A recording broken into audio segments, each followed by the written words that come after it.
طرح معانی مقصود ہیں، اس کے الفاظ بھی مستقل مقصود ہیں۔ ان کی تلاوت و حفاظت فرض اور اہم عبادت ہے۔ یہاں یہ بات بھی قابل نظر ہے کہ حضرت صلی اللہ تعالی علیہ وسلم کے بلا واسطہ شاگرد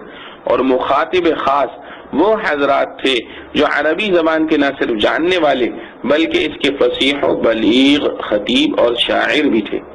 ان کے سامنے قرآن عربی کا پڑھ لینا بھی بظاہر ان کی تعلیم کے لیے کافی تھا، ان کو الگ سے ترجمہ و تفسیر کی ضرورت نہ تھی، تو پھر تلاوت آیات کو ایک علیحدہ مقصد اور تعلیم کتاب کو جداگانہ دوسرا مقصد رسالت قرار دینے کی کیا ضرورت تھی؟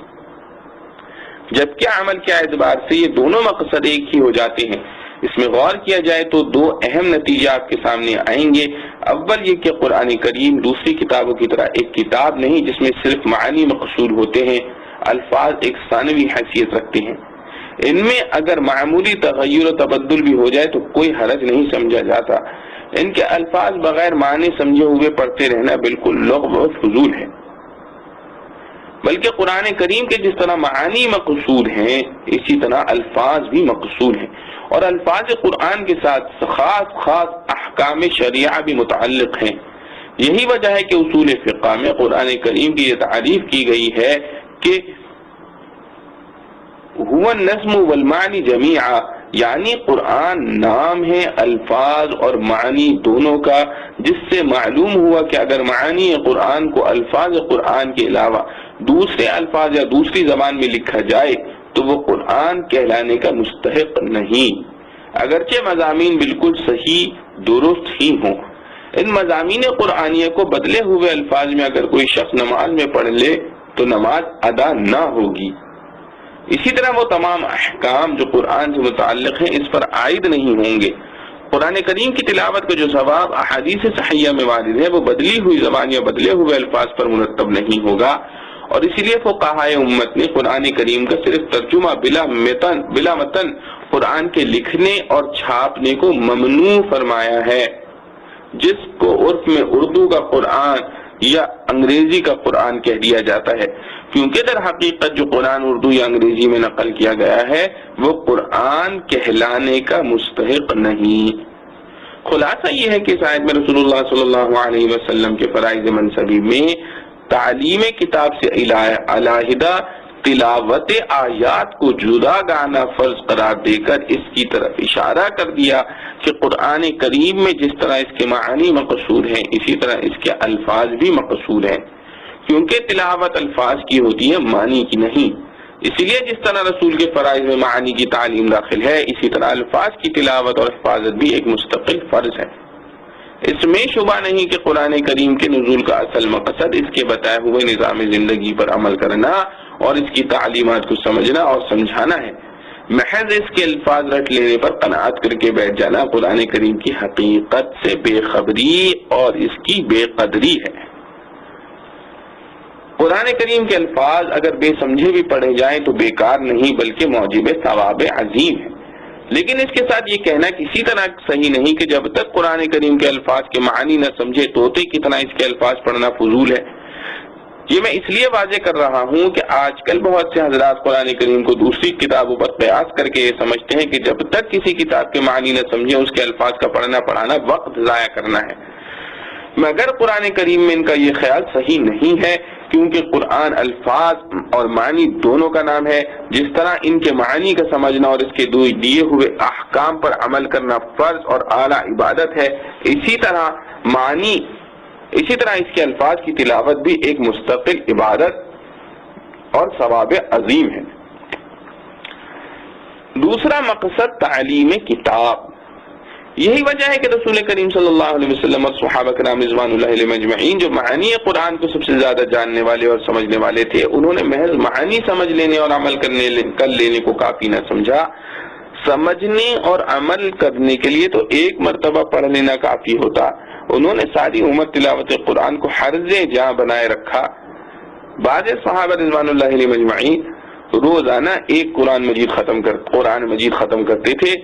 بعض 2 دن میں اور اکثر حضرات 3 دن میں ختم قرآن کے عادی تھے۔ اور ہر ہفتے میں قرآن ختم کرنے کا تو پوری امت کا معمول رہا ہے۔ قرآن کریم کی 7 منزلیں اسی ہفتہ واری معمول کی علامت ہیں۔ رسول اللہ صلی اللہ علیہ وسلم اور صحابہ کرام رضوان اللہ علیہم مجمعین کا یہ عمل بتلا رہا ہے کہ جس طرح قرآن کے معانی کا سمجھنا اور عمل کرنا اصلی عبادت ہے، اسی طرح اس کے الفاظ کی تلاوت بھی بجائے خود ایک اعلیٰ عبادت اور موجب انوار و برکات اور سرمایہ سعادت و نجات ہے۔ اس لیے رسول کریم صلی اللہ علیہ وسلم کے فرائض منصبی میں تلاوت آیات کو ایک مستقل حیثیت دی گئی۔ مقصد یہ ہے کہ جو مسلمان فی الحال معانی قرآن کو نہیں سمجھتے وہ اس بد نصیبی میں مبتلا نہ ہو جائیں کہ الفاظ کو فضول سمجھ کر اس سے بھی محروم ہو جائیں۔ کوشش کرتے رہنا ضروری ہے کہ وہ قرآن کے معانی کو سمجھیں تاکہ قرآن کریم کے حقیقی انوار و برکات کا مشاہدہ کریں اور نزول قرآن کا اصلی مقصد پورا ہو۔ قرآن کو معاذ اللہ جنتر منتر کی طرح صرف جھاڑ پھونک میں استعمال کی چیز نہ بنائیں، اور بقول اقبال مرحوم سورہ یاسین کو صرف اس کام کے لیے نہ سمجھیں کہ اس کے پڑھنے سے مرنے والے کی جان سہولت سے نکل جاتی ہے۔ خلاصہ کلام یہ ہے کہ اس آیت میں فرائض رسول صلی اللہ علیہ وسلم بیان کرتے ہوئے تلاوت آیات کو مستقل فرض کی حیثیت دے کر اس پر تنبیہ کر دی گئی ہے کہ قرآن کریم کے الفاظ کی تلاوت اور ان کی حفاظت اور ان کو ٹھیک اس لب و لہجے میں پڑھنا جس پر وہ نازل ہوئے ہیں ایک مستقل فرض ہے، اور اسی طرح تلاوت آیات کے فرض کے ساتھ تعلیم کتاب کو جداگانہ فرض قرار دینے سے ایک دوسرا اہم نتیجہ یہ نکلا کہ قرآن فہمی کے لیے صرف عربی زبان کا جان لینا کافی نہیں بلکہ تعلیم رسول صلی اللہ علیہ وسلم کی ضرورت ہے، جیسے کہ تمام علوم و فنون میں یہ بات معلوم و مشاہد ہے کہ کسی فن کی کتاب کے مفہوم کو سمجھنے کے لیے محض اس کتاب کی زبان جاننا بلکہ زبان کا ماہر ہونا بھی کافی نہیں جب تک کہ اس فن کو کسی ماہر استاد سے حاصل نہ کیا جائے۔ مثلا آج کل ڈاکٹری، ہومیوپیتھک اور ایلوپیتھک کی کتابیں عموماً انگریزی زبان میں ہیں، لیکن ہر شخص جانتا ہے کہ محض انگریزی زبان میں مہارت پیدا کر لینے اور ڈاکٹری کتابوں کا مطالعہ کر لینے سے کوئی شخص ڈاکٹر نہیں بن سکتا۔ انجینئرنگ کی کتابیں پڑھنے سے کوئی انجینئر نہیں بن سکتا۔ بڑے فنون تو اپنی جگہ پر ہیں، معمولی روزمرہ کے کام محض کتاب کے مطالعے سے بغیر استاد سے سیکھے ہوئے حاصل نہیں ہو سکتے۔ آج تو ہر صنعت و حرفت پر سینکڑوں کتابیں لکھی ہوئی ہیں، فوٹو دے کر کام سکھانے کے طریقے بتائے ہیں، لیکن ان کتابوں کو دیکھ کر نہ کوئی درزی بنتا ہے، نہ باورچی، نہ یا لوہار۔ اگر محض زبان جان لینا کسی فن کے حاصل کرنے اور اس کی کتاب سمجھنے کے لیے کافی ہوتا تو دنیا کے سب فنون اس شخص کو حاصل ہو جاتے جو ان کتابوں کی زبان جانتا ہے۔ اب ہر شخص غور کر سکتا ہے کہ معمولی فنون اور ان کو سمجھنے کے لیے جب محض زبان دانی کافی نہیں، تعلیم استاد کی ضرورت ہے، تو مضامین قرآن جو علوم الہیہ سے لے کر طبعیات و فلسفے تک تمام گہرے دقیق علوم پر مشتمل ہے، وہ محض عربی زبان جان لینے سے کیسے حاصل ہو سکتے ہیں؟ اور اگر یہی ہوتا تو جو شخص عربی زبان سیکھ لے وہ معارف قرآن کا ماہر سمجھا جائے، تو آج بھی ہزاروں یہودی اور نصرانی عرب ممالک میں عربی زبان کے بڑے ماہر ادیب ہیں، وہ سب سے بڑے مفسر قرآن مانے جاتے، اور عہد رسالت صلی اللہ علیہ وسلم میں ابو جہل، ابو لہب قرآن کے ماہر سمجھے جاتے۔ غرض یہ ہے کہ قرآن کریم نے ایک طرف تو رسول صلی اللہ علیہ وسلم کے فرائض میں تلاوت آیات کو ایک مستقل فرض قرار دیا، دوسری طرف تعلیم کتاب کو جداگانہ فرض قرار دے کر یہ بتلا دیا کہ محض تلاوت آیات کا سن لینا فہم قرآن کے لیے عربی زبان جاننے والوں کے واسطے بھی کافی نہیں، بلکہ تعلیم رسول صلی اللہ علیہ وسلم ہی کے ذریعے قرآنی تعلیم کا صحیح علم حاصل ہو سکتا ہے۔ قرآن کو تعلیمات رسول صلی اللہ علیہ وسلم سے جدا کر کے خود سمجھنے کی فکر خود فریبی کے سوا کچھ نہیں۔ اگر مضامین قرآنی کو بتلانے سکھانے کی ضرورت نہ ہوتی تو رسول اللہ صلی اللہ علیہ وسلم کو بھیجنے کی کوئی حاجت نہ تھی۔ اللہ کی کتاب کسی دوسری طرح بھی انسانوں تک پہنچائی جا سکتی تھی، مگر اللہ تعالی علیم و حکیم ہیں، وہ جانتے ہیں کہ مضامین قرآنی کی تعلیم و تفہیم کے لیے دنیا کے دوسرے علوم و فنون سے زیادہ تعلیم استاد کی ضرورت ہے، اور یہاں ہر استاد بھی کافی نہیں، اور یہاں پر عام استاد بھی کافی نہیں، بلکہ ان مضامین کا استاد صرف وہ شخص ہو سکتا ہے جس کو حق تعالی سے بذریعہ وحی شرف ہم کلامی حاصل ہو، جس کو اسلام کی اصطلاح میں نبی و رسول کہا جاتا ہے۔ اس لیے قرآن کریم میں رسول اللہ صلی اللہ علیہ وسلم کو دنیا میں بھیجنے کا مقصد یہ قرار دیا کہ وہ قرآن کریم کے معنی و احکام کی شرح کر کے بیان فرمائیں۔ ارشاد ہے لِتُبَيِّنَ لِلنَّاسِ مَا نُزِّلَ إِلَيْهِمْ، یعنی ہم نے آپ کو اس لیے بھیجا ہے کہ آپ لوگوں کے سامنے اللہ کی نازل کردہ آیات کے مطالب بیان فرمائیں صلی اللہ علیہ وآلہ وسلم۔ تعلیم کتاب کے ساتھ آپ صلی اللہ علیہ وسلم کے فرائض میں دوسری چیز تعلیم حکمت بھی رکھی گئی ہے، اور میں نے اوپر بتلایا ہے کہ حکمت کے عربی زبان کے اعتبار سے اگرچہ کئی معنی ہو سکتے ہیں، لیکن اس آیت میں اور اس کے ہم معنی دوسری آیات میں صحابہ رضوان اللہ علیہم اجمعین و تابعین رحم اللہ علیہما نے حکمت کی تفسیر سنت رسول اللہ صلی اللہ علیہ وسلم سے کی ہے، جس سے واضح ہوا کہ رسول کریم صلی اللہ علیہ وسلم کے ذمے جس طرح معانی قرآن کو سمجھانا اور بتلانا فرض ہے، اسی طرح پیغمبرانہ تربیت کے اصول و آداب جن کا نام سنت ہے، ان کی تعلیم بھی آپ صلی اللہ علیہ وسلم کے فرائض منصبی میں داخل ہے۔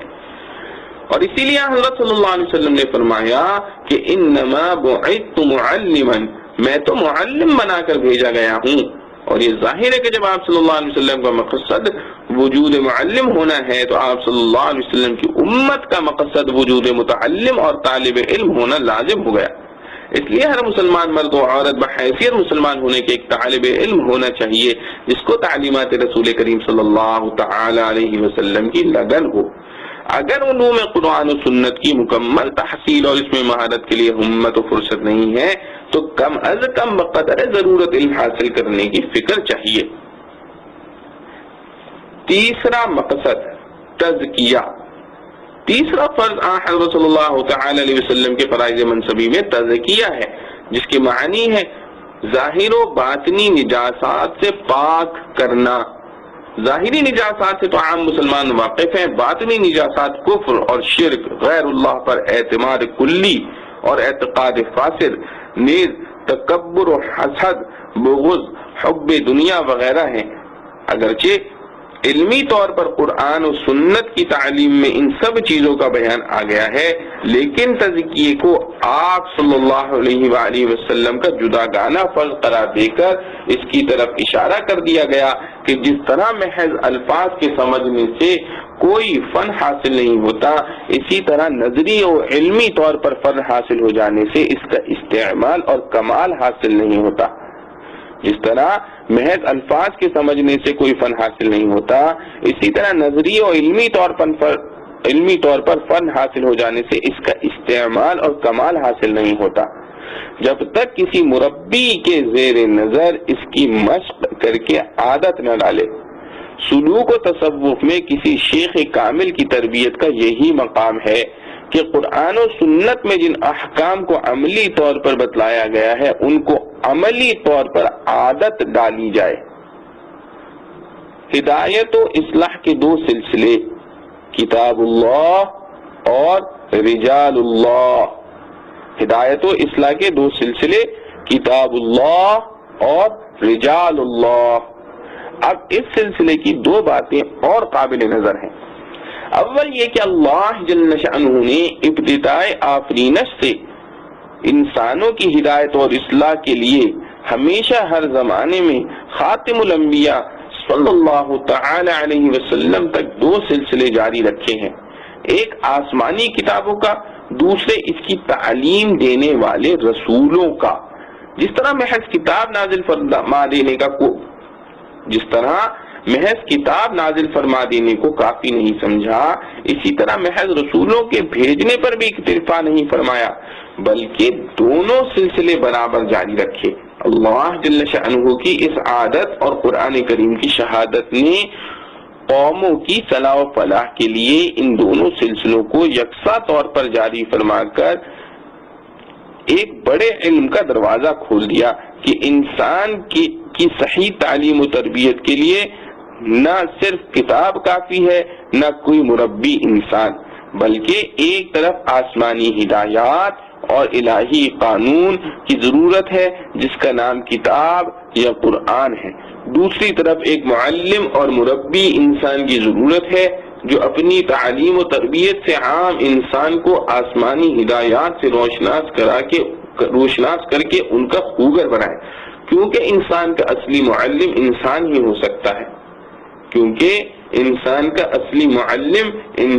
ہو سکتا ہے، کتاب معلم یا مربی نہیں ہو سکتی، ہاں تعلیم و تربیت میں معین و مددگار ضرور ہے۔ یہی وجہ ہے کہ جس طرح اسلام کی ابتدا ایک کتاب اور ایک رسول سے ہوئی اور ان دونوں کے امتزاج نے ایک صحیح اور اعلیٰ مثالی معاشرہ دنیا میں پیدا کر دیا، اسی طرح آگے آنے والی نسلوں کے لیے بھی ایک طرف شریعت مطہرہ اور دوسری طرف رجال اللہ کا سلسلہ رہا۔ قرآن کریم نے جگہ جگہ اس کی ہدایتیں دی ہیں۔ ایک جگہ ارشاد ہوا یا ایھا الذین آمنوا اتقوا اللہ وکونوا مع الصادقین، اے ایمان والو اللہ سے ڈرو اور صادقین کے ساتھ رہو۔ دوسری جگہ صادقین کی تعریف اور اوصاف بیان کر کے فرمایا اولئک الذین صدقوا واولئک هم المتقون، اور یہی لوگ سچے ہیں اور یہی ہیں پرہیزگار۔ پورے قرآن کا خلاصہ سورہ فاتحہ ہے اور سورہ فاتحہ کا خلاصہ صراط مستقیم کی ہدایت ہے۔ یہاں بھی صراط مستقیم کا پتہ دینے کے لیے بجائے اس کے کہ صراط القرآن یا صراط الرسول یا صراط السنہ فرمایا جاتا، کچھ اللہ والے لوگوں کا پتہ دیا گیا کہ ان سے صراط مستقیم حاصل کی جائے۔ ارشاد ہوا صراط الذین انعمت علیہم غیر المغضوب علیہم ولا الضالین،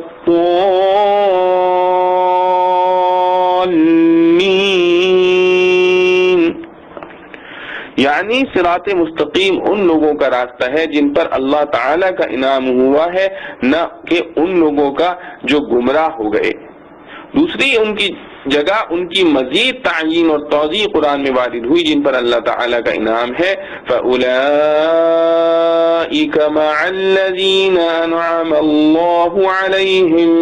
مِنَ النَّبِيِّينَ وَالصِّدِّيقِينَ وَالشُّهَدَاءِ وَالصَّالِحِينَ۔ اسی طرح رسول کریم صلی اللہ علیہ وسلم نے اپنے بعد کے لیے کچھ حضرات کے نام متعین کر کے دینی معاملات میں آپ کا اتباع کرنے کی ہدایت فرمائی۔ ترمذی کی صحیح حدیث ہے جس کا ترجمہ ہے اے لوگو میں تمہارے لیے اپنے بعد میں دو چیزیں چھوڑتا ہوں، ان دونوں کو مضبوطی سے تھامے رہنا تو تم گمراہ نہ ہوگے، ایک کتاب اللہ، دوسری میری اولاد اور اہل بیت۔ اور صحیح بخاری کی حدیث میں ہے جس کا ترجمہ ہے یعنی میرے بعد ابو بکر و عمر، یعنی میرے بعد ابو بکر رضی اللہ عنہ اور عمر رضی اللہ عنہ کا اتباع کرو۔ اور ایک حدیث میں ارشاد فرمایا علیکم بسنتی و سنت الخلفاء الراشدین، ترجمہ میرے طریقے کو اختیار کرو اور خلفائے راشدین کے طریقے کو۔ خلاصہ کلام یہ ہے کہ قرآن کریم کی ہدایات اور رسول کریم صلی اللہ علیہ وسلم کی تعلیمات سے یہ بات روز روشن کی طرح واضح ہو گئی کہ قوموں کی اصلاح و تربیت کے لیے ہر قرن ہر زمانے میں دو چیزیں ضروری ہیں، قرآنی ہدایات اور ان کے سمجھنے اور ان پر عمل کرنے کا سلیقہ حاصل کرنے کے لیے ماہرین شریعت اور اللہ والوں کی تعلیم و تربیت۔ اور اگر مختلف علوم و فنون اور ان کے سیکھنے سکھانے کے طریقوں پر ناقدانہ نظر ڈالی جائے تو معلوم ہوگا کہ یہ اصول تعلیم و تربیت کچھ دین اور دینیات ہی کے ساتھ مخصوص نہیں بلکہ تمام علوم و فنون کی صحیح تحصیل تفصیل اسی پر دائر ہے کہ ایک طرف ہر فن کی بہترین کتابیں ہوں تو دوسری طرف ماہرین کی تعلیم و تربیت ہر علم و فن کی ترقی و تکمیل کے یہی دو بازو ہیں۔ لیکن دین اور دینیات میں ان دونوں بازوؤں سے فائدہ اٹھانے میں بہت سے لوگ افراط و تفریط کی غلط روش میں پڑ جاتے ہیں، جس کا نتیجہ بجائے فائدہ اٹھانے کے نقصان اور بجائے اصلاح کے فساد ہوتا ہے۔ بعض لوگ کتاب اللہ کو نظر انداز کر کے صرف علماء و مشائخ ہی کو قبلہ مقصود بنا لیتے ہیں اور ان کے متبع شریعت ہونے کی تحقیق نہیں کرتے، اور یہ اصلی مرض یہود و نصارہ کا ہے کہ اتخذوا احبارهم ورهبانهم اربابا من دون اللہ، یعنی ان لوگوں نے اپنے علماء و مشائخ کو اللہ کے سوا اپنا معبود اور قبلہ مقصود بنا لیا۔ ظاہر ہے کہ یہ راستہ شرک و کفر کا ہے اور لاکھوں انسان اس راستے میں برباد ہوئے اور ہو رہے ہیں۔ اس کے مقابلے میں بعض وہ لوگ بھی ہیں جو علوم قرآن و حدیث کے حاصل کرنے میں کسی معلم و مربی کی ضرورت ہی نہیں سمجھتے۔ وہ کہتے ہیں کہ ہمیں صرف اللہ کی کتاب کافی ہے، نہ ماہر علماء کی ضرورت، نہ تربیت مشائخ کی حاجت۔ یہ دوسری گمراہی ہے جس کا نتیجہ دین و ملت سے نکل کر نفسانی اغراض کا شکار ہونا ہے، کیونکہ ماہرین کی امداد و اعانت کے بغیر کسی فن کا صحیح حاصل ہو جانا انسانی فطرت کے خلاف ہے۔ ایسا کرنے والا یقیناً غلط فہمیوں کا شکار ہوتا ہے، اور یہ غلط فہمی بعض اوقات اس کو دین و ملت سے بالکل نکال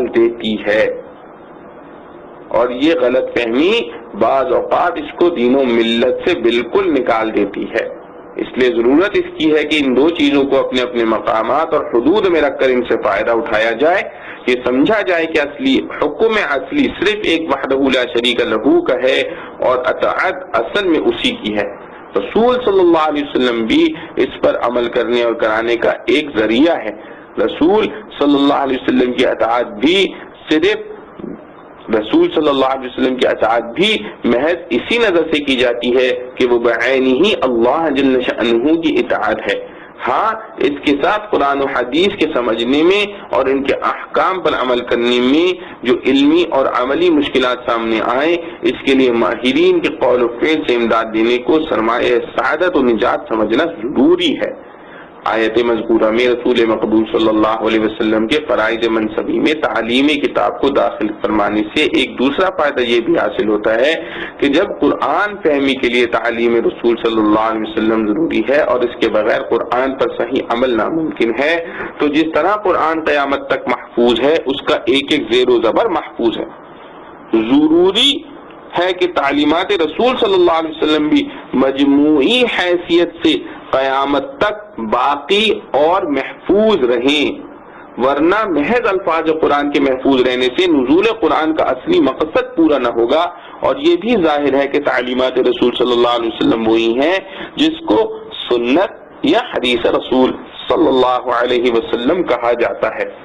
اس کی حفاظت کا وعدہ اللہ جل شأنہ کی طرف سے اگرچہ اس درجے میں نہیں ہے جس درجے کی حفاظت قرآن کے لیے موعود ہے۔ اِنَّا نَحْنُ نَزَّلْنَا الذِّكْرَ وَإِنَّا لَهُ لَحَافِظُونَ۔ ترجمہ: ہم نے قرآن کو نازل کیا ہے اور ہم ہی اس کی حفاظت کرنے والے ہیں، جس کا یہ نتیجہ ہے کہ اس کے الفاظ اور زیر زبر تک بالکل محفوظ چلے آئے ہیں اور قیامت تک اسی طرح محفوظ رہیں گے۔ سنت رسول اللہ صلی اللہ علیہ وسلم کے الفاظ اگرچہ اس طرح محفوظ نہیں، لیکن مجموعی حیثیت سے آپ صلی اللہ علیہ وسلم کی تعلیمات کا محفوظ رہنا آیت مذکورہ کی روح سے لازمی ہے، اور الحمدللہ آج تک وہ محفوظ چلی آتی ہیں۔ جب کسی طرف سے اس میں رخنہ اندازی یا غلط روایات کی آمیزش کی گئی، ماہرین سنت نے دودھ کا دودھ اور پانی کا پانی الگ نکھار کر رکھ دیا، اور قیامت تک یہ سلسلہ بھی اسی طرح رہے گا۔ رسول اللہ صلی اللہ علیہ وسلم نے فرمایا کہ میری امت میں قیامت تک ایسی جماعت اہل حق اور اہل علم قائم رہے گی جو قرآن و حدیث کو صحیح طور پر محفوظ رکھے گی اور ان میں ڈالے گئے ہر رخنے کی اصلاح کرتی رہے گی۔ خلاصہ یہ ہے کہ جب قرآن پر عمل کرنے کے لیے تعلیم رسول صلی اللہ علیہ وسلم ضروری ہے اور یہ بھی ظاہر ہے کہ قرآن پر عمل قیامت تک فرض ہے، تو لازم ہے کہ قیامت تک تعلیمات رسول صلی اللہ علیہ وسلم بھی باقی اور محفوظ رہیں۔ اس لیے آیت میں تعلیمات رسول صلی اللہ علیہ وسلم کی قیامت تک باقی اور محفوظ رہنے کی بھی پیشن گوئی موجود ہے، جس کو اللہ تعالیٰ نے صحابہ کرام رضوان اللہ علیہم اجمعین سے لے کر آج تک علم حدیث کے ماہر علماء اور مستند کتابوں کے ذریعے محفوظ رکھا ہے۔ اس سے اس دجل و الحاد کی حقیقت کھل جاتی ہے جو آج کل بعض لوگوں نے احکام اسلام سے جان بچانے کے لیے یہ بہانہ تراشا ہے کہ موجودہ ذخیرہ حدیث محفوظ اور قابل اطمینان نہیں ہے۔ ان کو معلوم ہونا چاہیے کہ ذخیرہ حدیث سے اعتماد اڑ جائے تو قرآن پر بھی اعتماد کا کوئی راستہ نہیں رہتا۔ ان کو معلوم ہونا چاہیے کہ ذخیرہ حدیث سے اعتماد اڑ جائے تو قرآن پر بھی اعتماد کا کوئی راستہ نہیں رہتا۔ آیت مذکورہ میں رسول کریم صلی اللہ علیہ وسلم کا تیسرا فرض منصبی تزکیہ قرار دیا ہے۔ تزکیہ کے معنی باطنی نجاسات اور گندگیوں سے پاک کرنا ہے، یعنی شرک و کفر اور عقائد فاسدہ سے، نیز برے اخلاق، تکبر، حرص، طمع، بغض و حسد، حب مال و جاہ وغیرہ سے پاک کرنا۔ اصلاح انسان کے لیے صرف تعلیم صحیح بھی کافی نہیں، اخلاقی تربیت بھی ضروری ہے۔ تزکیہ کو تعلیم سے جدا کر کے مستقل مقصد رسالت اور رسول صلی اللہ علیہ وسلم کا فرض منصبی قرار دینے میں اس طرف اشارہ ہے کہ تعلیم کتنی ہی صحیح ہو، محض تعلیم سے عادتاً اصلاح اخلاق نہیں ہوتی جب تک کسی تربیت یافتہ مربی کے ذہن نظر عملی تربیت حاصل نہ کرے، کیونکہ تعلیم کا کام در حقیقت سیدھا اور صحیح راستہ دکھلا دینا ہے، مگر ظاہر ہے کہ منزل مقصود تک پہنچنے کے لیے محض راستہ جان لینا تو کافی نہیں جب تک ہمت کر کے قدم نہ اٹھائے اور راستہ نہ چلے۔ اور ہمت کا نسخہ بجز اہل ہمت کی صحبت اور اطاعت اور کچھ نہیں، اور ہمت کا نسخہ بجز اہل ہمت کی صحبت اور اطاعت کے اور کچھ نہیں، ورنہ سب کچھ جاننے کے بعد بھی حالت یہ ہوتی ہے جانتا ہوں ثواب طاعت الزہد پر طبیعت ادھر نہیں آتی۔ عمل کی ہمت و توفیق کسی کتاب کے پڑھنے یا سمجھنے سے پیدا نہیں ہوتی، اس کی صرف ایک ہی تدبیر ہے کہ اللہ والوں کی صحبت اور ان سے ہمت کی تربیت حاصل کرنا، اسی کا نام تزکیہ ہے۔ قرآن کریم نے تزکیے کو مقاصد رسالت میں ایک مستقل مقصد قرار دے کر تعلیمات اسلام کی نمایاں خصوصیت کو بتلایا ہے، کیونکہ محض تعلیم اور ظاہری تہذیب تو ہر قوم اور ہر ملت میں کسی نہ کسی صورت سے کامل یا ناقص طریق پر ضروری سمجھی جاتی ہے۔ ہر مذہب و ملت اور ہر سوسائٹی میں انسان کو انسانی ضروریات میں داخل سمجھا جاتا ہے، ہر مذہب و ملت اور ہر سوسائٹی میں اس کو انسانی ضروریات میں داخل سمجھا جاتا ہے۔ اس میں اسلام کی ایک نمایاں خصوصیت یہ ہے کہ اس نے صحیح اور مکمل تعلیم پیش کی جو انسان کی انفرادی زندگی سے لے کر عائلی پھر قبائلی زندگی اور اس سے بڑھ کر سیاسی و ملکی زندگی پر حاوی اور بہترین نظام کی حامل ہے، جس کی نظیر دوسری اقوام و ملل میں نہیں پائی جاتی۔ اس کے ساتھ تزکیہ اخلاق اور باطنی طہارت ایک ایسا کام ہے جس کو عام اقوام اور سوسائٹیوں نے سرے سے نظر انداز کر رکھا ہے۔ انسانی لیاقت اور استعداد کا معیار اس کی تعلیمی ڈگریاں سمجھی جاتی ہیں۔ انہی ڈگریوں کے وزن کے ساتھ انسانوں کا وزن گھٹتا بڑھتا ہے۔ اسلام نے تعلیم کے ساتھ تزکیے کا ضمیمہ لگا کر تعلیم کے اصل مقصد کو پورا کر دکھایا۔ جو خوش نصیب حضرات رسول کریم صلی اللہ تعالی علیہ وآلہ وسلم کے سامنے زیر تعلیم رہے، تعلیم کے ساتھ ساتھ ان کا باطنی تزکیہ بھی ہوتا گیا، اور جب جماعت صحابہ رضوان اللہ تعالی علیہ مجمعین آپ صلی اللہ علیہ وسلم کی زیر تربیت تیار ہوئی، ایک طرف ان کی عقل و دانش اور علم و حکمت کی گہرائی کا یہ عالم تھا کہ ساری دنیا کے فلسفے اس کے سامنے گرد ہو گئے، تو دوسری طرف ان کے تزکیہ باطنی اور تعلق مع اللہ اور اعتماد اللہ کا درجہ کا یہ درجہ تھا جو خود قرآن کریم نے الفاظ میں بیان فرمایا، والذین معه اشداء علی الکفار رحماء بینہم تراہم رکعا سجدا یبتغون فضلا من اللہ ورضوانا، اور جو لوگ آپ کے ساتھ ہیں وہ کافروں پر سخت اور آپس میں رحم دل ہیں، تم انہیں رکوع سجدہ کرتے ہوئے دیکھو گے، وہ اللہ کا فضل اور اس کی رضامندی تلاش کرتے ہیں۔ یہی وجہ تھی کہ وہ جس طرف چلتے تھے فتح و نصرت ان کے قدم لیتی تھی، تائید ربانی ان کے ساتھ ہوتی تھی۔ ان کے محیر العقول کارنامے جو آج بھی قوم و ملت کے ذہنوں کو مرعوب کیے ہوئے ہیں، وہ اسی تعلیم و تزکیہ کے اعلیٰ نتائج ہیں۔ آج دنیا میں تعلیم کو بہتر بنانے کے لیے نصابوں کی تبدیل و ترمیم پر تو سب لوگ غور کرتے ہیں، لیکن تعلیم کی روح کو درست کرنے کی طرف عام طور پر توجہ نہیں دی جاتی کہ مدرس اور معلم کی اخلاقی حالت اور مصلحانہ تربیت کو دیکھا جائے، اس پر زور دیا جائے۔ اس کا نتیجہ ہے کہ ہزار کوششوں کے بعد بھی ایسے مکمل انسان پیدا نہیں ہوتے جن کے عمدہ اخلاق دوسروں پر اثر انداز ہوں اور دوسروں کی تربیت کر سکیں۔ یہ کھلی ہوئی حقیقت ہے کہ اساتذہ جس علم و عمل اور اخلاق و کردار کے مالک ہوں گے، ان سے پڑھنے والے طلباء زیادہ سے زیادہ انہی جیسے پیدا ہو سکیں گے۔ اس لیے تعلیم کو مفید اور بہتر بنانے کے لیے نصابوں کی تدوین و ترمیم سے زیادہ اس نصاب کے پڑھانے والوں کی علمی و عملی و اخلاقی حالات پر نظر ڈالنا ضروری ہے۔ یہاں تک رسالت و نبوت کے 3 مقاصد کا بیان تھا۔ آخر میں مختصر طور پر یہ بھی سن لیجئے کہ سردار دو عالم رسول کریم صلی اللہ تعالی علیہ وسلم کو جو 3 فرائض منصبی سپرد کیے گئے تھے، ان کو آپ صلی اللہ علیہ وسلم نے کس حد تک پورا فرمایا؟ آپ صلی اللہ علیہ وسلم کو ان کے پورا کرنے میں کہاں تک کامیابی ہوئی؟ اس کے لیے اتنا جان لینا کافی ہے کہ رسول کریم صلی اللہ علیہ وسلم کے اس دنیا سے تشریف جانے سے پہلے تلاوت آیات کا یہ درجہ ہو گیا تھا کہ تقریباً پورے جزیرت العرب میں قرآن پڑھا جا رہا تھا۔ ہزاروں اس کے حافظ تھے، سینکڑوں ایسے حضرات تھے جو روزانہ یا تیسرے روز پورا قرآن ختم کرتے تھے۔ تعلیم کتاب و حکمت کا یہ مقام تھا، یتیم کے نہ کردہ قرآن درست، کتب خانہ چند ملت بشست۔ دنیا کے سارے فلسفے قرآن کے سامنے ماند ہو چکے تھے، توریت و انجیل کے تحریف شدہ صحائف افسانہ بن چکے تھے، قرآنی اصول کو عزت و شرف کا معیار جانا جاتا تھا۔ تزکیے کا یہ عالم تھا کہ ساری بد اخلاقیوں کے مرتکب افراد تہذیب اخلاق کے معلم بن گئے۔ بد اخلاقیوں کے مریض نہ صرف صحت یاب بلکہ کامیاب معالج اور مسیحا بن گئے۔ جو راہزن تھے راہبر بن گئے۔ غرض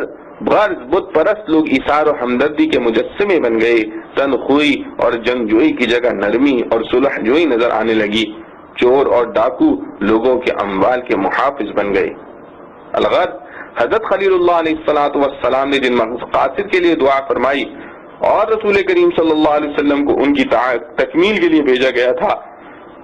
وہ تینوں مقصد آپ صلی اللہ علیہ وسلم کے عہد مبارک ہی میں نمایاں طور پر کامیاب ہوئے۔ پھر آپ صلی اللہ علیہ وسلم کے بعد آپ صلی اللہ علیہ وسلم کے صحابہ کرام رضوان اللہ علیہم اجمعین نے تو ان کو مشرق سے مغرب اور جنوب سے شمال تک ساری دنیا میں عام کر دیا۔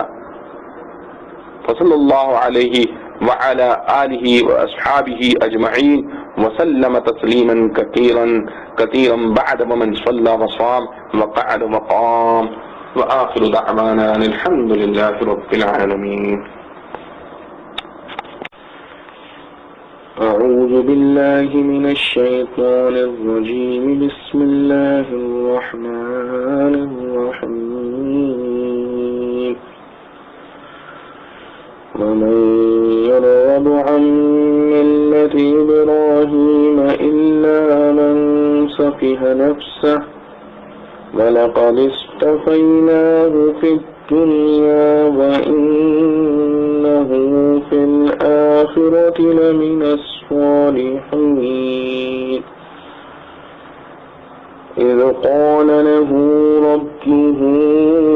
أسلم قال أسلمت لرب العالمين ووصى بها إبراهيم بنيه ويعقوب يا بني إن الله اصطفى لكم الدين فلا تموتن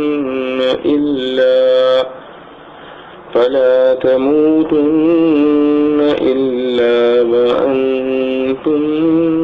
مسلمون۔ اور کون ہے جو پھرے ابراہیم کے مذہب سے مگر وہی جس نے احمق بنایا اپنے آپ کو، اور بے شک ہم نے ان کو منتخب کیا دنیا میں اور وہ آخرت میں نیکوں میں ہیں۔ یاد کرو جب اس کو کہا اس کے رب نے حکم برداری کر، تو بولا کہ میں حکم بردار ہوں تمام عالم کے پروردگار کا، اور یہی وصیت کر گیا ابراہیم اپنے بیٹوں کو اور یعقوب بھی کہ اے بیٹو بے شک اللہ نے چن کر دیا ہے تم کو دین، سو تم ہرگز نہ مرنا مگر مسلمان۔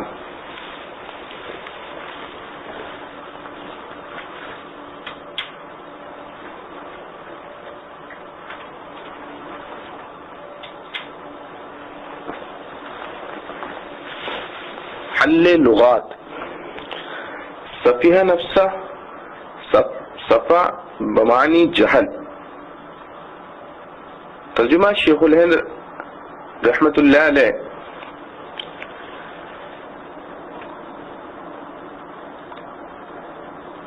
اسی پر مبنی ہے، اسی لیے سفیہ نفسہ کے معنی پہلی توجیہ کے اعتبار سے وہ ہیں جو خلاصہ تفسیر میں لیے گئے کہ اپنی ذات ہی سے احمق ہو، اور دوسری توجیہ پر معنی یہ ہوں گے کہ ملت ابراہیمی سے روگردانی وہی کرے گا جو اپنے نفس سے بھی جاہل ہو، یعنی اس کو خود اپنی ذات کی بھی خبر نہ ہو کہ میں کیا ہوں۔ عربی میں صفیہ بمعنی جہل کے بعد حضرت نے ایکسپلینیشن دیا ہے اور فرماتے ہیں ترجمہ شیخ الہند رحمت اللہ علیہ بھی اسی پر مبنی ہے، اس لیے صفیہ نفسہ کے معنی پہلی توجیہ کے اعتبار سے وہ ہیں جو خلاصہ تفسیر میں لیے گئے کہ اپنی ذات ہی سے احمق ہو، اور دوسری توجیہ پر معنی یہ ہوں گے کہ ملت ابراہیمی سے روگردانی وہی کرے گا جو اپنے نفس سے بھی جاہل ہو، یعنی اس کو خود اپنی ذات کی بھی خبر نہ ہو کہ میں کیا ہوں۔ خلاصہ تفسیر، اور ملت ابراہیمی سے تو وہی روگردانی کرے گا جو اپنی ذات ہی سے احمق ہو، اور ایسی ملت کے تارک کو کیوں کر احمق نہ کہا جائے جس کی یہ شان ہو کہ اسی کی بدولت ہم نے ان ابراہیم علیہ السلام کو عہدہ رسالت کے لیے دنیا میں منتخب کیا، اور اسی کی بدولت وہ آخرت میں بڑے لائق لوگوں میں شمار کیے جاتے ہیں جن کے لیے سبھی کچھ ہے، اور یہ انتخاب عہدہ رسالت کے لیے اس وقت ہوا تھا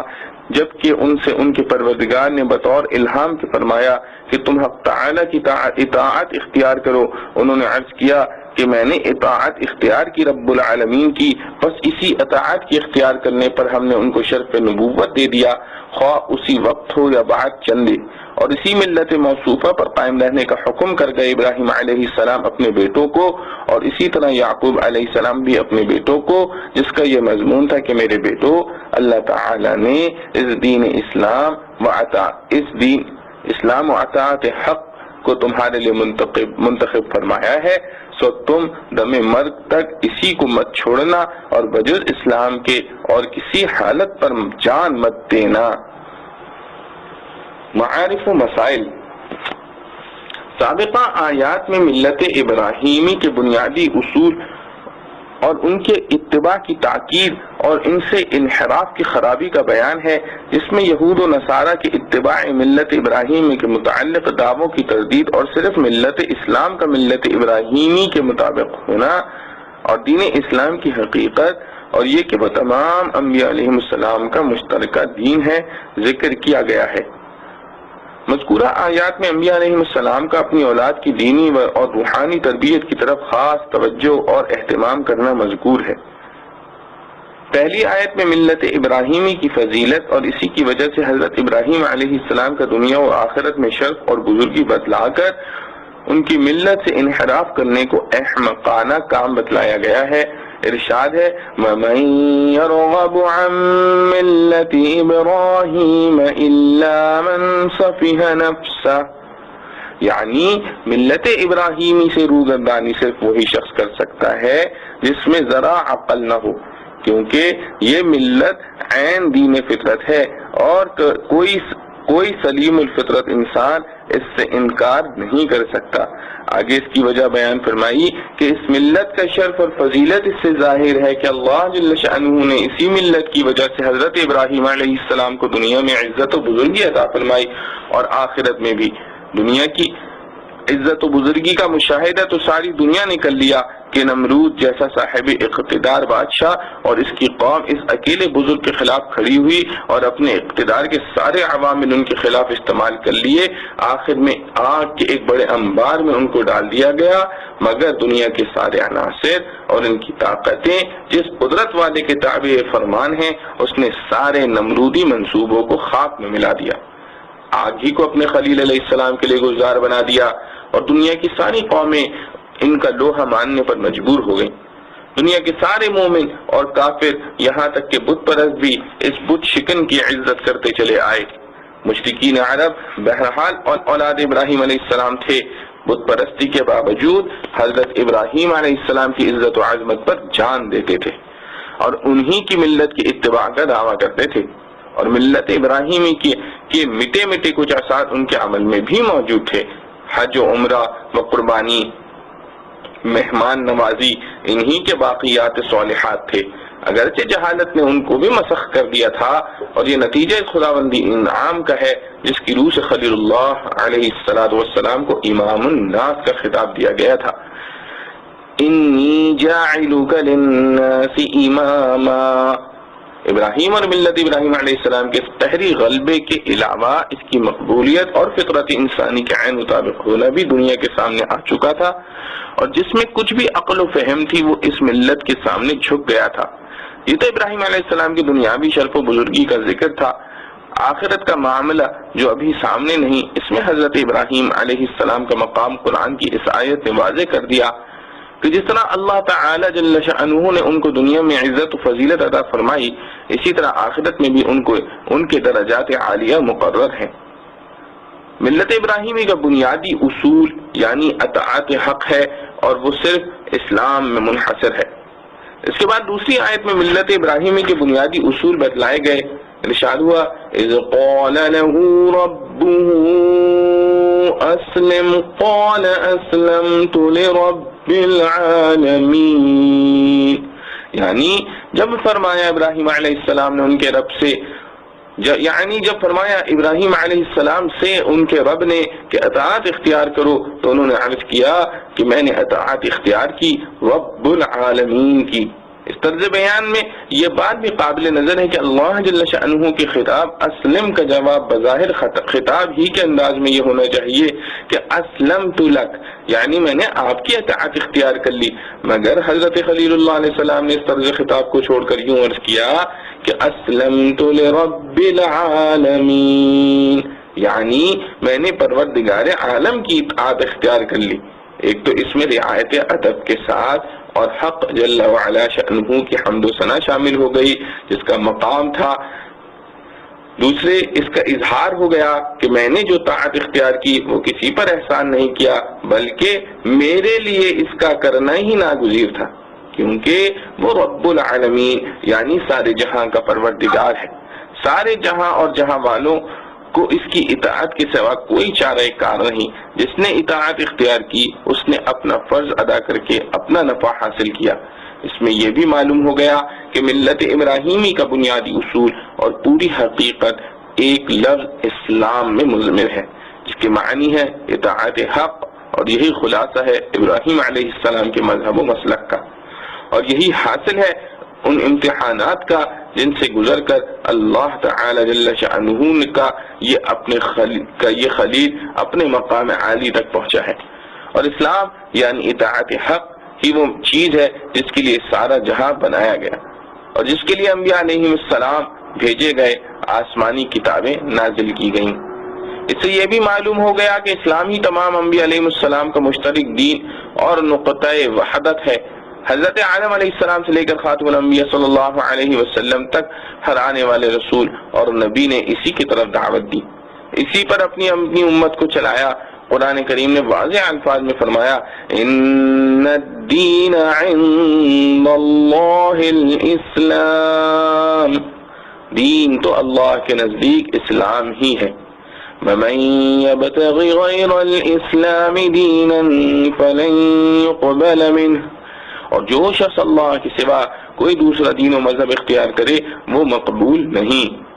اور ظاہر ہے کہ جتنے دین و مذہب مختلف انبیاء علیہ السلام لائے ہیں وہ سب اپنے اپنے وقت میں اللہ کے نزدیک مقبول تھے،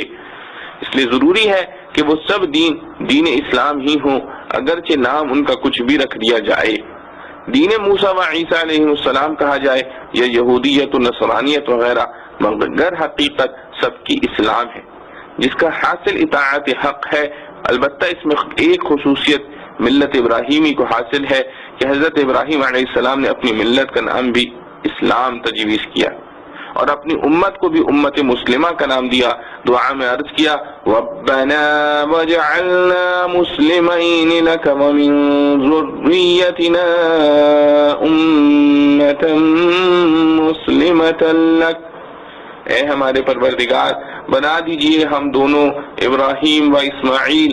کو مسلم یعنی اپنا فرما بردار، اور ہماری اولاد میں سے بھی ایک جماعت کو اپنا فرما بردار بنا، اولاد میں سے بھی ایک جماعت کو اپنا فرما بردار بنا۔ اولاد کو وصیت کرتے ہوئے فرمایا فلا تموتن الا وانتم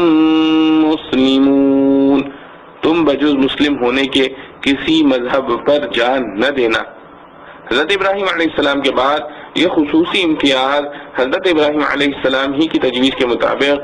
امت محمدیہ علی صاحبہ الصلاۃ والسلام کو حاصل ہوا کہ اس کا نام امت مسلمہ رکھا گیا اور اس کی ملت بھی ملت اسلامیہ کے نام سے معروف ہوئی۔ قرآن کریم کا ارشاد ہے ملت ابیکم ابراہیم هو سماکم المسلمین من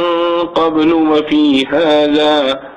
تم اپنے باپ ابراہیم کے دین پر قائم رہو، اس نے تمہارا لقب مسلمان رکھا ہے پہلے بھی اور اس میں بھی یعنی قرآن میں۔ کہنے کو تو یہود بھی یہی کہتے ہیں کہ ہم ملت ابراہیم علیہ السلام پر ہیں، نصارہ بھی اور مشرکین عرب بھی، لیکن یہ سب غلط فہمی یا جھوٹے دعوے تھے۔ حقیقت میں ملت محمدیہ صلی اللہ علیہ وسلم آخری دور میں ملت ابراہیمی اور دین فطرت کے مطابق تھی۔ خلاصہ کلام یہ ہے کہ اللہ تعالی جل شأنہ کی طرف سے جتنے انبیاء علیہ السلام تشریف لائے اور جتنی کتابیں اور شرائع نازل ہوئے ان سب کی روح اسلام یعنی اطاعت حق ہے، جس کا حاصل یہ ہے کہ نفسانی خواہشات کے مقابلے میں فرمان حق کی اطاعت اور اتباع ہوا کو چھوڑ کر اتباع خدا کی پابندی۔ افسوس ہے کہ آج اسلام کا نام لینے والے لاکھوں مسلمان بھی اس حقیقت سے بیگانہ ہو گئے اور دین و مذہب کے نام پر بھی اپنی خواہشات کا اتباع کرنا چاہتے ہیں۔ انہیں قرآن و حدیث کی صرف وہ تفسیر و تعبیر بھی معلوم انہیں قرآن و حدیث کی صرف وہ تفسیر و تعبیر بھی معلوم ہوتی ہے جو ان کی خواہش کے مطابق ہو، انہیں قرآن و حدیث کی صرف وہ تفسیر بھلی معلوم ہوتی ہے جو ان کی خواہش کے مطابق ہو، ورنہ یہ کوشش ہوتی ہے کہ جامع شریعت کو کھینچ تان کر بلکہ چیر پھاڑ کر اپنی اغراض اور احواء نفسی کے بتوں کا لباس بنا دیں کہ دیکھنے میں دین و مذہب کا اتباع نظر آئے، اگرچہ وہ حقیقت میں خالص اتباع ہوا اور خواہشات کی پیروی ہو۔ غافل انسان یہ نہیں جانتا کہ یہ حیلے اور تعویلیں مخلوق کے سامنے تو چل سکتی ہیں مگر خالق کے سامنے جس کا علم ذرہ ذرہ کو محیط ہے، جو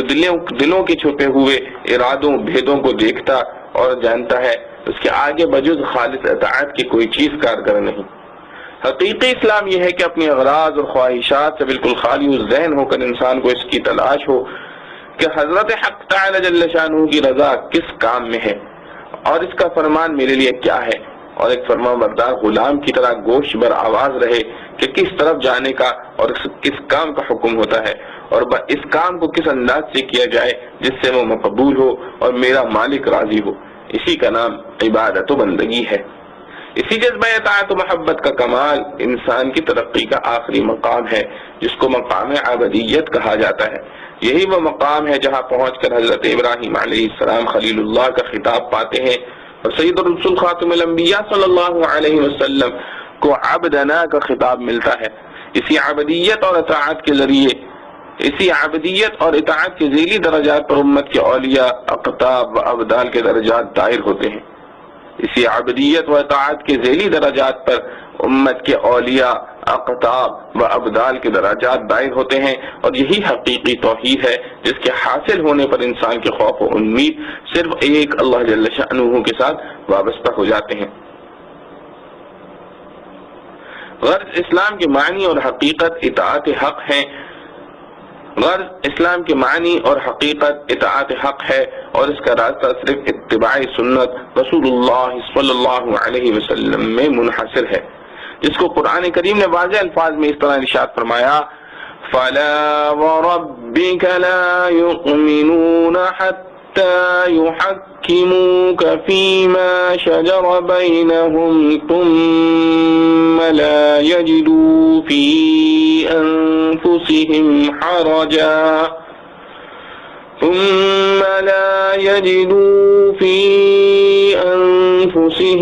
حَرَجًا مِّمَّا قَضَيْتَ وَيُسَلِّمُوا تَسْلِيمًا۔ تیرے رب کی قسم، وہ کبھی مومن نہ ہوں گے جب تک وہ آپ صلی اللہ علیہ وسلم کو اپنے تمام اختلافی معاملات میں حکم تسلیم نہ کر لیں، اور پھر آپ صلی اللہ علیہ وسلم کے فیصلے سے کوئی دل تنگی محسوس نہ کریں اور فیصلے کو ٹھنڈے دل سے تسلیم نہ کریں۔ مثلا اس آیت مذکورہ میں حضرت ابراہیم علیہ السلام نے اپنی اولاد کو وصیت فرمائی اور ان سے عہد لیا، وہ یہ تھا کہ اسلام کے سوا اور کسی حالت اور کسی ملت پر نہ مرنا۔ مراد اس کی یہ ہے کہ اپنی زندگی میں اسلام اور اسلامی تعلیمات پر پختگی سے عمل کرتے رہو، تاکہ اللہ تعالیٰ تمہارا خاتمہ بھی اسلامی پر فرما دے۔ جیسا کہ بعض روایات میں ہے کہ تم اپنی زندگی میں جس حالت کے پابند رہو گے اسی حالت پر تمہاری موت بھی ہوگی، اور اسی حالت میں محشر میں قائم ہوگے۔ اللہ جل شأنہ کی عادت یہی ہے کہ جو بندہ نیکی کا قصد کرتا ہے اور اس کے لیے اپنے مقدور کے مطابق کوشش کرتا ہے تو اللہ تعالیٰ اس کو نیکی کی توفیق دے دیتے ہیں اور یہ کام اس کے لیے آسان کر دیتے ہیں۔ اس معاملے میں اس حدیث سے شبہ نہ کیا جائے جس میں یہ ارشاد ہے کہ بعض آدمی جنت کے کام اور اہل جنت کے عمل ہمیشہ کرتا رہتا ہے، کہ بعض آدمی جنت کے کام اور اہل جنت کے عمل ہمیشہ کرتا رہتا ہے، یہاں تک کہ شخص اور جنت کے درمیان صرف ایک ہاتھ کا فاصلہ رہ جاتا ہے، مگر اس کی تقدیر غالب آ جاتی ہے اور اہل دوزخ سے کام کرنے لگتا ہے اور انجام کار دوزخ میں جاتا ہے۔ اسی طرح بعض آدمی دوزخ کے کام میں مشغول رہتا ہے، یہاں تک کہ اس کے اور دوزخ کے درمیان صرف ایک ہاتھ کا فاصلہ رہ جاتا ہے، پھر تقدیر غالب آتی ہے اور آخر عمر میں اہل جنت کے کام کرنے لگتا ہے اور جنت میں داخل ہو جاتا ہے۔ وجہ یہ ہے کہ اس حدیث کے بعض الفاظ میں یہ قید بھی لگی ہوئی ہے کہ فیما یبدو للناس، یعنی جس نے عمر بھر جنت کے کام کیے اور آخر میں دوزخ کے کام میں لگا۔ در حقیقت اس کے پہلے کام بھی دوزخ ہی کے عمل تھے، مگر لوگوں کے ظاہر میں اور دیکھنے میں وہ اہل جنت کے عمل معلوم ہوتے تھے۔ اسی طرح جو دوزخ کے اعمال میں مشغول رہا آخر میں جنت کے کام کرنے لگا، در حقیقت وہ اول ہی سے جنت کے کام میں تھا، مگر ظاہر نظر میں لوگ اس کو گناہگار سمجھتے تھے۔ خلاصہ یہ ہے کہ جو آدمی نیک کام میں مشغول رہے اس کو اللہ تعالیٰ کے وعدہ اور عادت کی بنا پر یہی امید رکھنا چاہیے کہ اس کا خاتمہ بھی نیکی پر ہوگا۔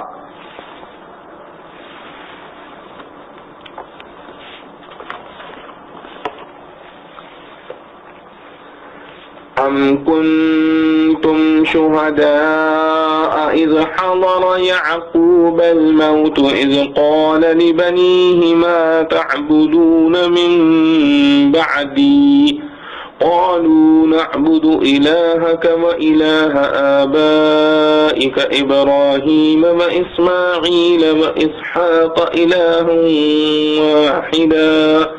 ونحن له مسلمون تلك أمة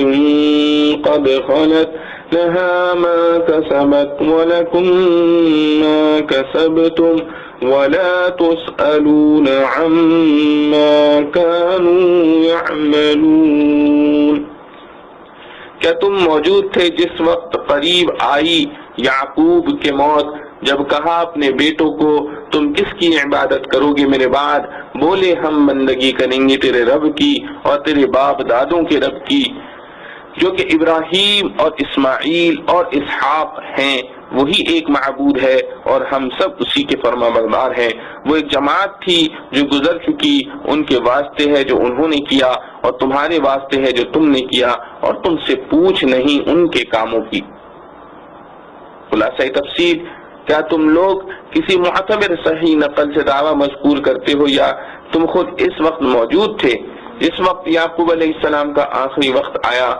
اور جس وقت انہوں نے اپنے بیٹوں سے تجدید معاہدہ کے لیے پوچھا کہ تم لوگ میرے مرنے کے بعد کس چیز کی پرستش کرو گے؟ انہوں نے بالاتفاق جواب دیا کہ ہم اس ذات پاک کی پرستش کریں گے جس کی آپ اور آپ کے بزرگ حضرات ابراہیم و اسماعیل و اسحاق علیہ السلام پرستش کرتے آئے ہیں،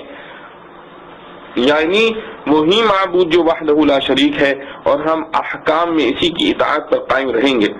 یہ ان بزرگوں کی ایک جماعت تھی جو اپنے زمانے میں گزر چکی، ان کے کام ان کا کیا ہوا آئے گا اور تمہارے کام تمہارا کیا ہوا آئے گا، اور تم سے ان کے کیے ہوئے کی پوچھ بھی تو نہ ہوگی اور خالی تذکرہ بھی تو نہ ہوگا، رہا اس سے تم کو نفع پہنچنا یہ تو بڑی دور ہے۔ معارف و مسائل، سابقہ آیت میں ملت ابراہیم علیہ السلام اور اسلام کی حقیقت کا بیان تھا۔ آیات مذکورہ میں ایک اور اصولی بات قابل نظر ہے کہ ملت ابراہیم علیہ السلام کہیے یا اسلام، یہ پوری قوم بلکہ ساری دنیا کے لیے ہدایت نامہ ہے۔ پھر اس میں اولاد ابراہیم و یعقوب علیہ السلام کی کیا خصوصیت ہے؟ کیا آیات مذکورہ میں ان کو خاص خطاب فرمایا گیا اور اللہ تعالیٰ کے ان دونوں برگزیدہ پیغمبروں نے اپنی اولاد کو بطور وصیت خاص اس کی ہدایت فرمائی؟ اس سے ایک تو یہ معلوم ہوا کہ اولاد کی محبت اور ان کی بھلائی کی فکر مقام رسالت و نبوت بلکہ مقام خلت کے بھی معافی نہیں۔ اللہ تعالیٰ کا وہ خلیل جو ایک وقت اپنے رب کا اشارہ پا کر اپنے چہیتے بیٹے کو ذبح کرنے کے لیے کمر بستہ نظر آتا ہے، وہی دوسرے وقت اپنی اولاد کی دینی اور دنیاوی آسائش اور بھلائی کے لیے اپنے رب سے دعائیں بھی کرتا ہے۔ دنیا سے رخصت ہونے کے وقت اپنی اولاد کو وہ چیز دے کر جانا چاہتا ہے جو اس کی نظر میں سب سے بڑی نعمت ہے، یعنی اسلام۔ آیت مذکورہ وَوَصَّى بِهَا إِبْرَاهِيمُ بَنِيهِ وَيَعْقُوبَ کا یہی مطلب ہے، اور آیت اِذْ حَضَرَ يَعْقُوبَ الْمَوْتُ اِذْ قَالَ لِبَنِيهِ مَا تَعْبُدُونَ مِن بَعْدِي کا یہی حاصل ہے۔ فرق اتنا ہے کہ عام انسانوں کی نظروں میں نعمت و دولت دنیا کی فانی اور ذلیل چیزیں ہیں، ان کی نظر اور حوصلہ بلند ہے، ان کے نزدیک اصلی دولت ایمان اور عمل صالح یا اسلام ہے۔ جس طرح عام انسان اپنی موت کے وقت یہ چاہتے ہیں کہ جو بڑی سے بڑی دولت ان کے پاس ہے وہ اولاد کو دے جائیں، ایک سرمایہ دار تاجر کی آج کل یہ خواہش ہوتی ہے کہ میری اولاد ملوں اور فیکٹریوں کی مالک ہو، ان کو امپورٹ اور ایکسپورٹ کے بڑے بڑے لائسنس ملیں، لاکھوں اور کروڑوں کا بینک بیلنس ہو۔ ایک سروس والا انسان یہ چاہتا ہے کہ میری اولاد کو اونچے عہدے اور بڑی تنخواہیں ملیں۔ ایک صنعت پیشہ آدمی کی یہ خواہش ہوتی ہے کہ اس کی اولاد اس کی صنعت میں کمال حاصل کرے، اس کے اپنی عمر بھر کے گر بتلا دے۔ اسی طرح انبیاء علیہ السلام اور ان کے متبعین اولیاء کی سب سے بڑی خواہش یہ ہوتی ہے کہ جس چیز کو وہ اصلی اور دائمی لازوال دولت سمجھتے ہیں وہ ان کی اولاد کو پوری مل جائے۔ اس کے لیے دعائیں کرتے ہیں اور کوششیں بھی، آخر وقت میں وصیت اسی کی کرتے ہیں جیسا کہ آیات مذکورہ سے واضح ہے۔ اولاد کے لیے کوئی دولت دین و اخلاق سکھانے کے برابر نہیں۔ انبیاء علیہ السلام کی اس طرز خاص میں عام انسانوں کے لیے بھی یہی ہدایت ہے کہ وہ جس طرح ان کی دنیاوی پرورش اور ان کے دنیاوی آرام و راحت کا انتظام کرتے ہیں، اسی طرح بلکہ اس سے زیادہ ان پر لازم ہے کہ اولاد کی نظری عملی اور اخلاقی تربیت کریں، برے راستوں اور برے اعمال و اخلاق سے ان کو بچانے میں سعی بلیغ کریں کہ اولاد کی سچی محبت اور اصلی خیر خواہی یہی ہے۔ یہ کوئی عقل کی بات نہیں کہ ایک انسان اپنے بچے کو دھوپ کی گرمی سے بچانے کے لیے تو ساری توانائی خرچ کرے اور دائمی آگ سے اور عذاب سے بچانے کے لیے کوئی دھیان نہ دے، اس کے بدن سے پھانس نکالنے میں تو سارے ذرائع اور وسائل استعمال کرے اور بندوق کی گولی کا نشانہ بننے سے اس کو نہ بچائے۔ انبیاء علیہ السلام کے طرز عمل